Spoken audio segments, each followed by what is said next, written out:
Welcome back to Conflicts of Interest. This is episode 827, and today is August 11th, 2025. I'm the host of the show, Kyle Anzalone.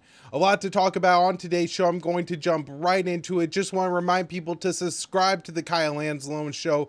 You won't want to miss the interviews that we have scheduled for this week, including today at 4:45 Eastern. It will be Liam Cosgrove, and then on Thursday, the great comic Dave Smith. So I'm very much looking forward to all this.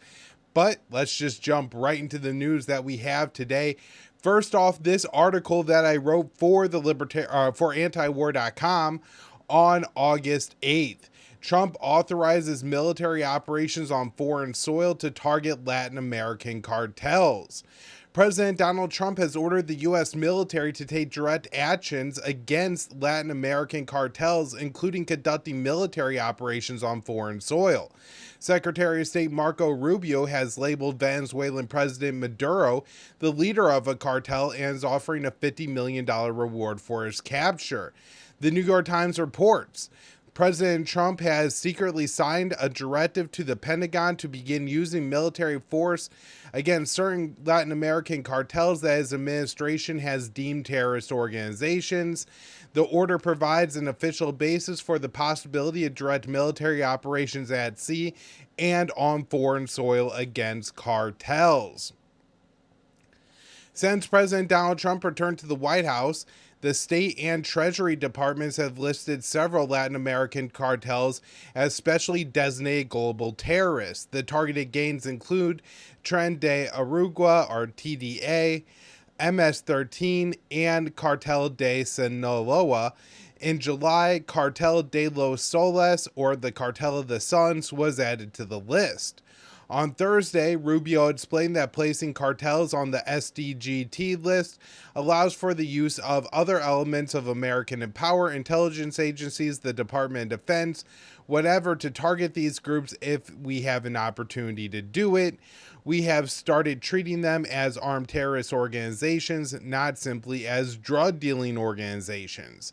Secretary Rubio has claimed that Venezuelan President Maduro is the leader of Cartel de los Soles.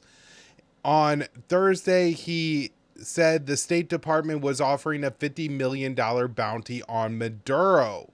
So Rubio wrote on X, the State Department and Department of Justice are increasing the reward for the arrest of dictator Nicolas Maduro to $50 million for violating U.S. anti-narcotics laws.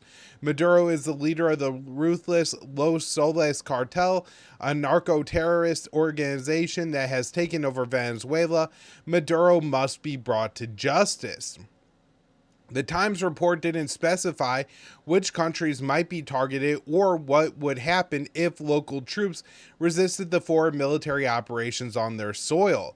Blacklisted cartels are based in several Latin American countries, including Venezuela, El Salvador, and Mexico. The Mexican government rejected a proposal from Trump earlier this year that would have allowed the U.S. military to target cartels in Mexico.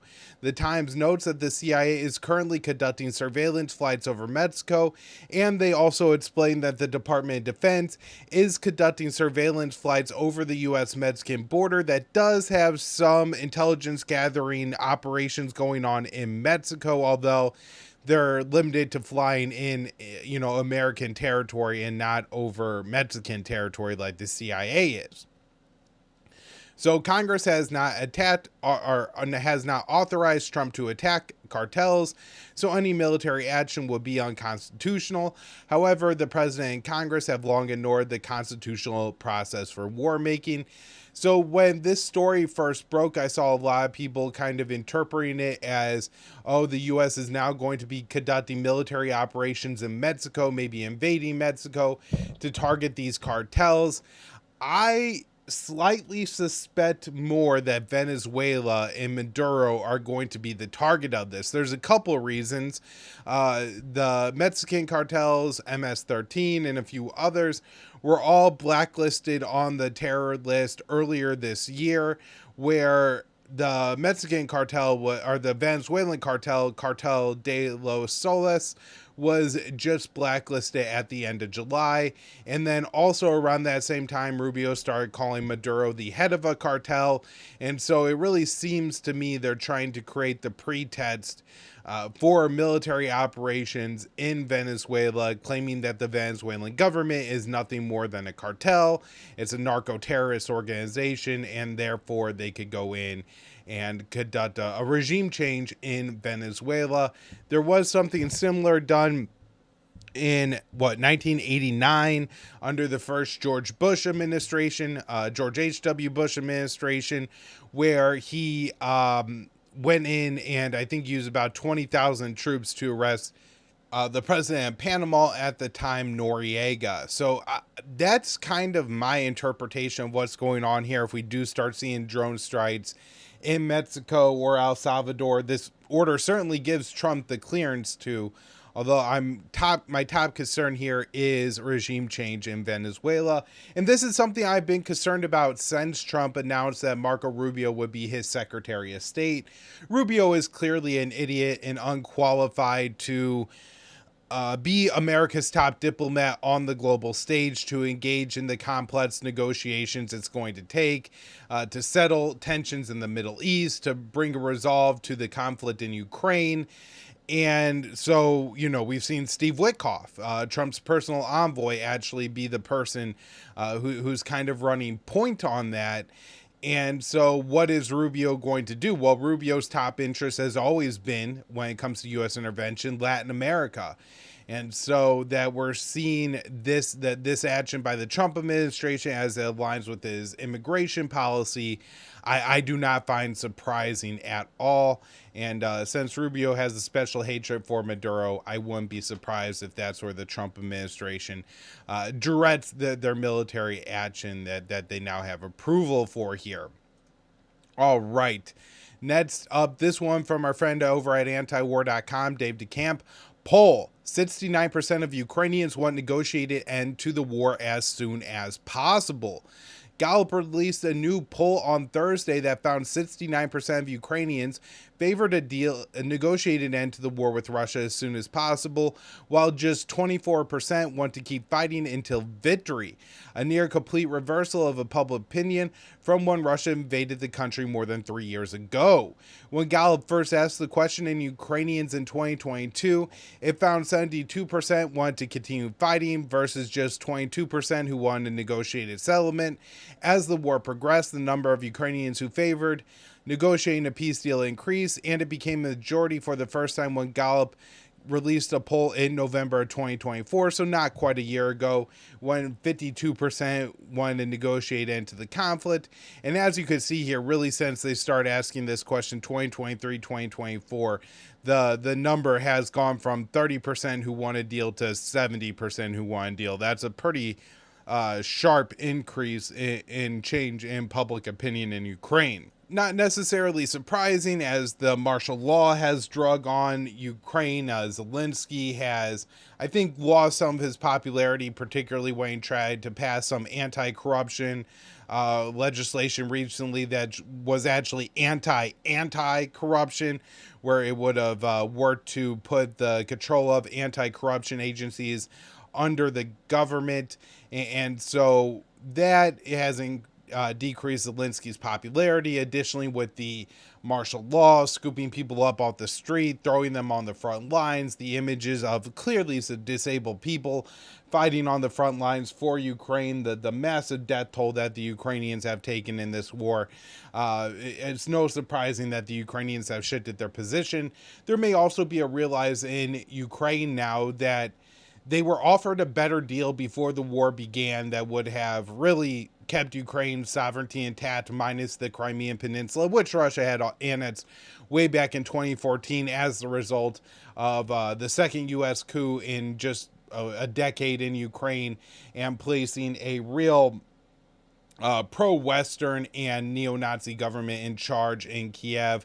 And that, changes the dynamics in the majority Russian, ethnically Russian Crimean Peninsula, and they vote and they join Russia. And that seemed like firmly in place, was never going to change. That's all Russia was asking for, along with neutrality, before the war started. After the war starts, Russia is now asking for a level of demilitarization, denazization of Ukraine, as well as they were even willing to allow the Donbass to remain officially a part of Ukraine, just with a significant amount of autonomy.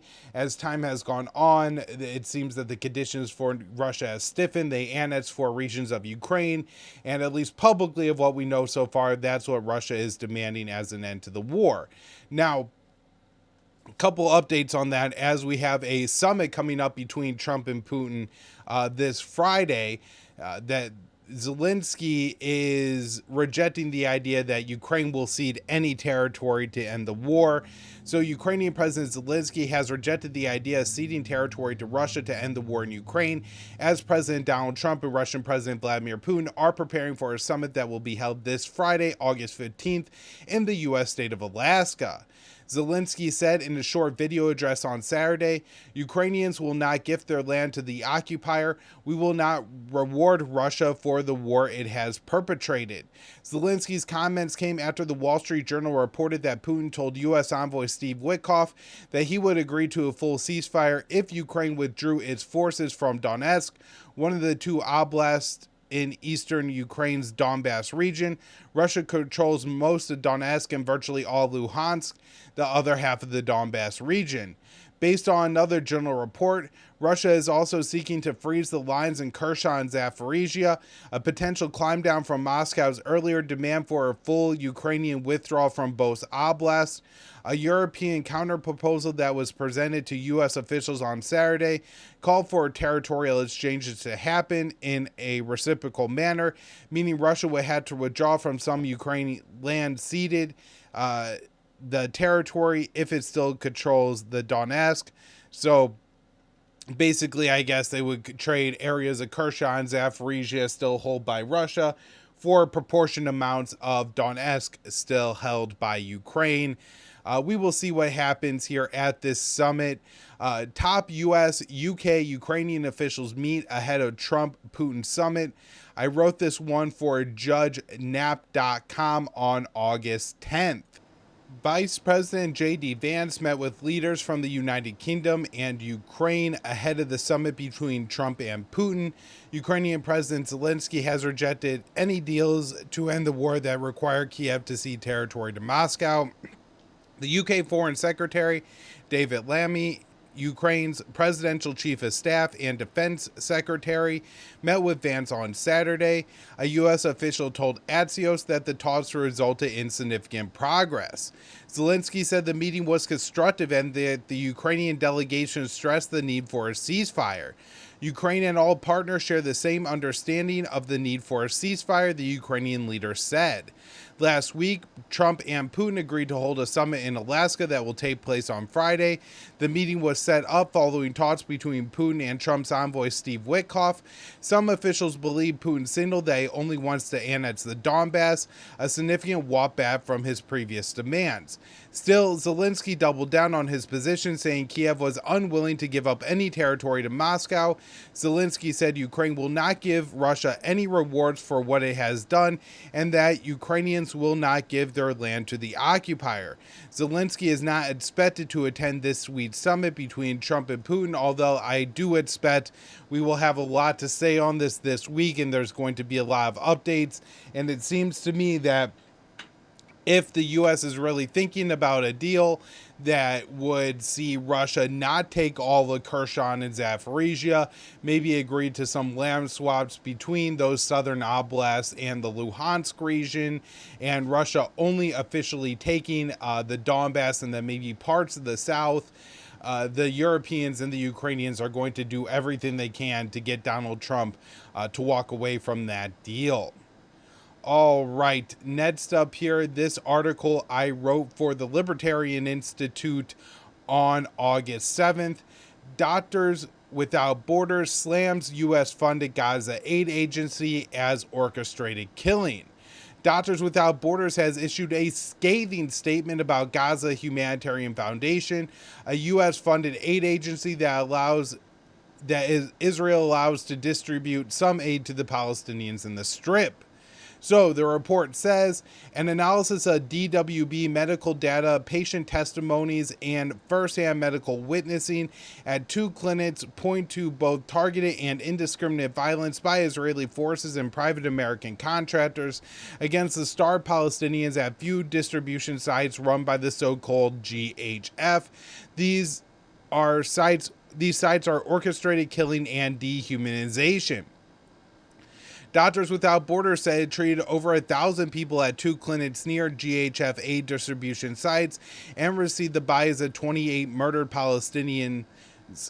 Scores of the victims were children, including 25 children under the age of 15 who were shot. The report concluded that the IDF and American contractors were engaging in systematic violence against civilians and that the killing of children was intentional. In Doctors Without Borders' nearly 54 years of operations, rarely have we seen such systematic levels of violence against unarmed civilians, one official with the agency said. A second explained there is no way to describe the murder of children as anything but intentional. Despite the condemnations and calls for dismantling it, the global inaction to stop GHF is baffling. In March, Israeli Prime Minister Benjamin Netanyahu broke the hostage exchange and ceasefire deal with Hamas by imposing a complete blockade of Gaza and preventing all aid from entering the Strip. At the end of May, Tel Aviv began allowing small quantities of food to enter Gaza for distribution by the GHF. Israel is still preventing UN aid agencies from distributing aid. The GHF only operates 4 sites in Gaza, which distribute food for just a few minutes each day. Retired U.S. Green Beret Tony Aguilar, who worked a contract to provide security at GHF sites, has told several media outlets that Palestinians are forced to walk through an active war zone to reach GHF sites. Over 1,400 Palestinians have been killed while trying to reach or receive food at GHF sites. Doctors Without Borders labeled the aid distribution system as designed to strip people of their dignity and call for the GHF to be dismantled. Doctors Without Borders calls for the immediate dismantling of the GHF scheme, the restoration of the UN coordinated aid delivery mechanism. As the occupying power, Israeli authorities are responsible for ensuring the rapid and unimpeded and safe delivery of humanitarian aid at a level sufficient to address the people's needs, which of course is not happening. Now, this I thought was interesting. Poll: Americans want Trump to prioritize getting aid to Gazans over supporting Israeli military operations. A new study found Americans want President Donald Trump to prioritize more aid getting into Gaza over sending more American arms to Israel. Since taking office, Trump has authorized billions in arm transfers to Israel, and aid deliveries into Gaza have plummeted. According to a poll conducted by the Data for Progress, 64% of Americans said Trump should demand that Israel let food and medical supplies into Gaza, compared to just 26% who responded Trump should support Israel in carrying out its military strategies against Hamas. Palestinians in Gaza are facing a humanitarian crisis caused by the U.S.-backed Israeli blockade. At least tens of thousands of Palestinians have been killed by the Israeli military. This includes over 1,400 civilians attempting to reach U.S.-funded aid distribution sites. Data for Progress also reported that a plurality of Americans believe Israel is conducting a genocide. Overall, 54% believe Israel is committing a genocide, including 2/3 of Democrats and 3 in 10 Republicans. Only 33% of Americans said Israel was not committing a genocide. The number of Americans viewing Israel's onslaught in Gaza as a genocide has ticked up each time Data for Progress has asked the question. So, that's what Americans are saying. That's what they want. But Netanyahu confirms that he plans for full Israeli takeover of the Gaza Strip, so increasing the military operations, not the aid gained into the Strip. This one from Dave DeCamp, August 7th, antiwar.com. Israeli Prime Minister Benjamin Netanyahu confirmed in public comments on Thursday that his goal for Israel's next military offensive in Gaza is the takeover and full Israeli occupation of the Palestinian territory.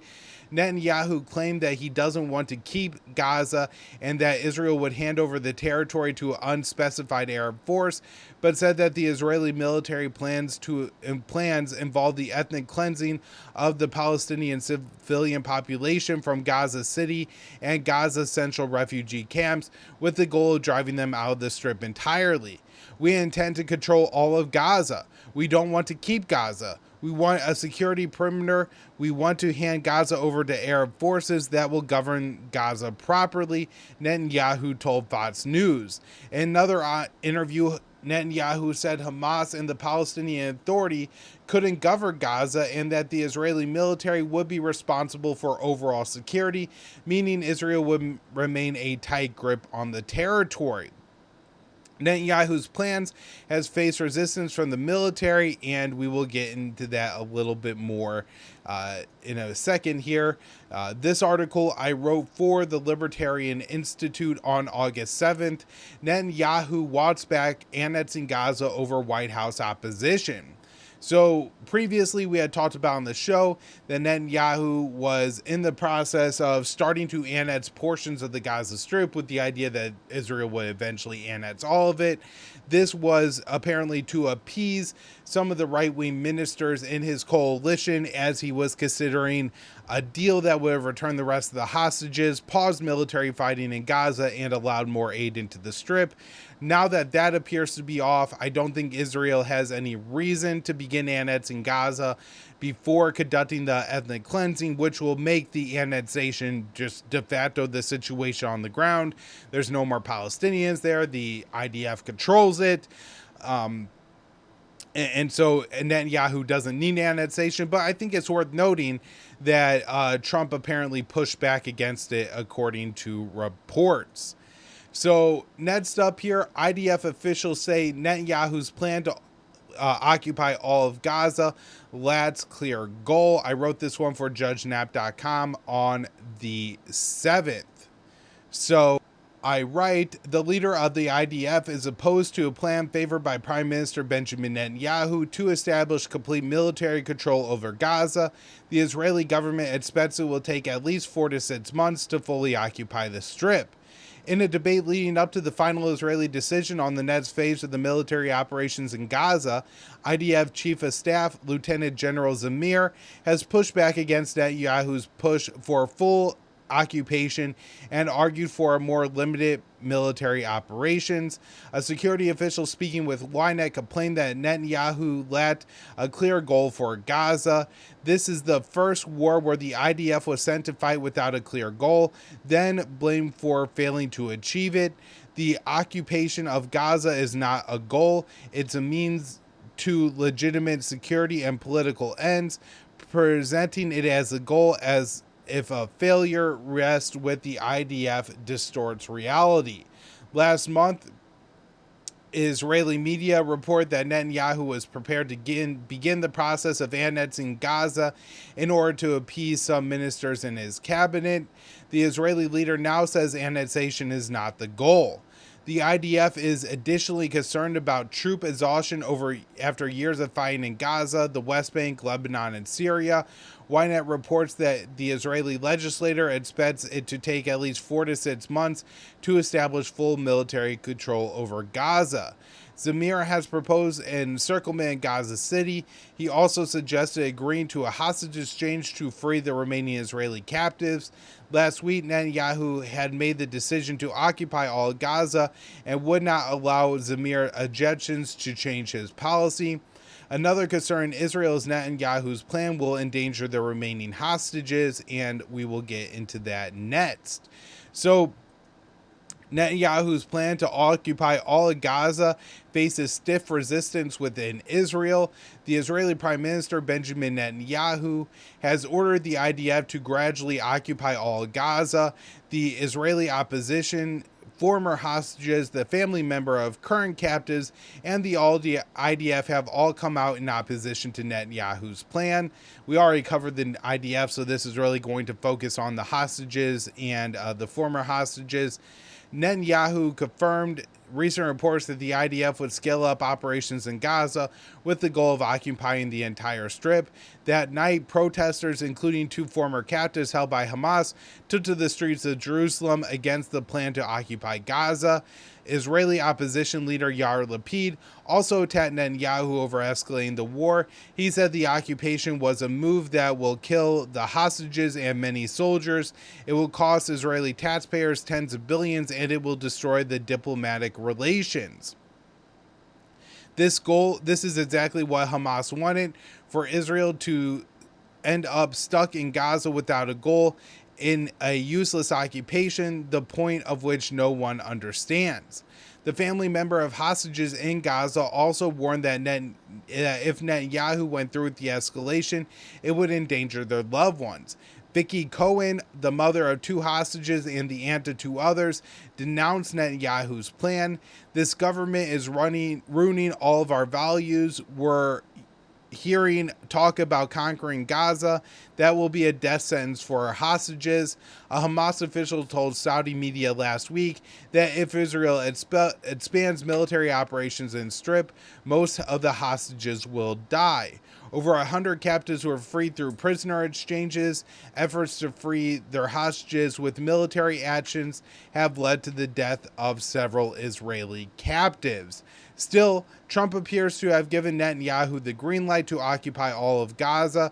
President Trump was asked on Tuesday whether he supported a reported plan for Israel to escalate in Gaza with the goal of fully occupying the Palestinian territory, and said it was pretty much up to Israel. All right, so this one here, journalist, Israel kills 2 Palestinian journalists in media tent outside of hospital. Before I went live went to record this morning, I actually realized that the number of journalists killed in the Israeli strike on a media tent outside the Al-Shifa hospital in northern Gaza has climbed to 6. And that probably puts the total death toll from journalists now pretty close, if not at 240 since the Israeli onslaught began. This is, of course, the highest death toll ever recorded for journalists in a war zone, because Israel is carrying out a genocide and they need a media blackout to cover up their crimes. Now, in recent days, we've seen countries in Israel carry out airdrops of aid over Gaza, and a video has now surfaced showing a Palestinian boy, a 15-year-old, crushed to death by airdropped aid. The video pretty clear. Kid just can't get out of the way. The egg crate falls on him. It's absolutely just horrific. Terrible situation. I believe the total number of Palestinians since October 7th now crushed to death by falling aid is at least 26. And the number of starvation deaths in Gaza has also continued to pile up. Over 200 Palestinians have starved to death under the Israeli siege. The actual toll is at least 217 now. This one I wrote for the Libertarian Institute on August 10th. Palestinian activist recorded his own murder. Israel still released his killer. A Palestinian activist featured in the Oscar-winning documentary No Other Land recorded his murder by an Israeli settler. The killer was freed by an Israeli court, arguing there was a lack of evidence. On Sunday, the Israeli human rights organization Beth Talem released a video recorded by Adwa Haladin of the moment he was shot and killed by Yanan Levy. There are 2 additional videos that show Levy pointing his gun and shooting Haladin before he falls to the ground. Director of No Other Land, Yuval Abraham, said the 3 videos leave no doubt that Levi murdered Haladin. There is no room for doubt. Yanan Levi killed Yehuda Haladin in front of the cameras. An entire system of Jewish superiority turned him from a perpetrator into a victim and punished the village residents instead of punishing him. The day after the killing, an Israeli court accepted Levi's assertion he was acting in self-defense and granted him house arrest. There is no evidence in the video that Levi was in danger. He was then released from house arrest after a judge ruled the evidence backed his self-defense claim. Israel refused to give Haladin's body to his family to allow for a funeral for over a week. Tel Aviv attempted to force the family to agree to limit his funeral to 15 people before giving his body over to relatives. After 10 days, the IDF court ordered the release of Haladin's body. Several members of his family and mourners were arrested by Israeli occupation forces. Additionally, the American-Italian nurse who attempted to provide life-saving care to Haladin was arrested and then deported. They don't want people to feel comfortable telling Palestinians, the nurse told The Intercept. And so this is just, I think, a really good show into what apartheid looks like in the West Bank. AIPAC attacks Rep. MTG for calling Israel's actions in Gaza a genocide. And of course, AIPAC doesn't want Republicans turning against this war. And so they're lashing out and attacking anyone who disagrees with their position. Now, last up here, this article I wrote for JudgeNap.com on August 6th, 4 in 5 Jewish Israelis not troubled by situation in Gaza. I think this is important just to dispel a myth that I see circulating more and more, particularly in American Democratic circles, that Netanyahu is a unique problem in Israel. And once, we need to get rid of Netanyahu, he's doing bad things to the Palestinians, but once he's gone, the situation will be different. I think that's clearly untrue. This polling obviously shows it. And so I wanted to highlight it at the end of today's show. All right, everyone, that's where I'm going to wrap it up for today. Thank you all so much for tuning into the show. Again, check out the Kyle Anzalone Show. We will be live with Liam Cosgrove today at 4:45 Eastern, and I got Dave Smith lined up for Thursday. So be sure to subscribe to the channel. It's, of course, the first link in the show notes page.